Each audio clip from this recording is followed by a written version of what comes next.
Korean cinema இண்டஸ்ட்ரியில என்ன நடக்குது தெரியுமா? இப்போ சினிமா துறையில ஒரு புதிய ட்ரெண்ட் ஆரம்பிச்சிருக்கு. அது என்னன்னா லீடிங் ஆக்டர்ஸ் தாமே ஃபிலிம் இன்வெஸ்டரா மாறுறது. ஸோ ஜீசப் ஜங்கிலு மாதிரி பெரிய நடிகர்கள் இப்போ சினிமா களத்துக்கு சப்போர்ட் பண்றதுக்காக நேரடியா முதலீடு பண்ண ஆரம்பிச்சிட்டாங்க. ஏன் தெரியுமா? இப்போ கொரியன் சினிமா ஒரு பெரிய சேலஞ்சை ஃபேஸ் பண்ணுது. பெரிய பிளாக் பஸ்டர்ஸ் மட்டும்தான் அதிக திரையரங்கில் ரிலீஸ் ஆகுது. ஆனா அதே சமயம் சிறிய படங்கள், இண்டேட் ஃபிலிம்ஸ், ஆர்த்தோ ஹவுஸ் சினிமா இவைகளுக்கு கிட்டத்தட்ட வாய்ப்பு கிடைக்கவே இல்லை. ஆடியன்ஸ் நம்பர் குறைஞ்சிட்டே போகுது. அந்த சூழ்நிலையில இந்த ஆக்டர்ஸோட இன்வால்வ்மெண்ட் தான் ஒரு புதிய வழியை காட்டுது. ஜீசப் 2014 இருந்து இவர் சாலன் பிலிம் கம்பெனிக்கு இன்வெஸ்ட்மெண்ட் பண்ணிட்டு இருக்காரு. அவங்க ரிலீஸ் பண்ணிய படங்களில் Midsommar, the zone of interest, late night with the devil மாதிரியான படங்கள் உலக அளவில் பேசப்பட்டுச்சு. ஆனா ஈஸியா தியேட்டருக்கு வராத படங்கள் நிறையவே இருக்கு. ஜீசப்போட டேஸ்டுக்கு ஒரு பெர்ஃபெக்ட் எக்ஸாம்பிள் தான் தி சப்ஸ்டன்ஸ்.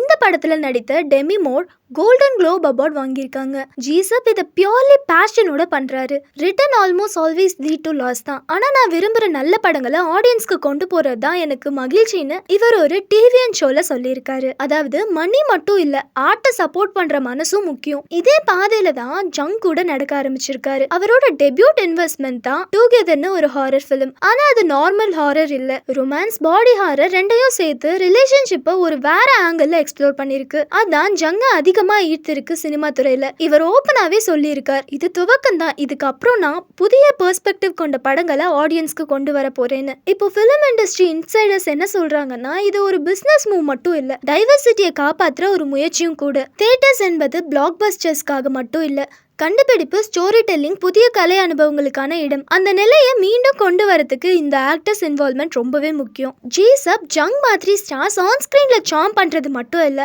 ஆஃப் ஸ்கிரீன்ல கூட சினிமா ஃபியூச்சர் ரீஷேப் பண்ண ஆரம்பிச்சிருக்காங்க. அப்படின்னா அடுத்த தடவை ஒரு இந்தியன் ஃபிலிம் உங்களுக்கு தியேட்டருக்கு வந்துச்சுன்னா அதுக்கு பின்னால ஒரு ஸ்டார் கூட சைலண்ட் சப்போர்ட்டா இருக்க வாய்ப்பு இருக்கு. இதை பத்தி நீங்க என்ன நினைக்கிறீங்க? உங்களோட கருத்துக்களை கமெண்ட் பண்ணுங்க.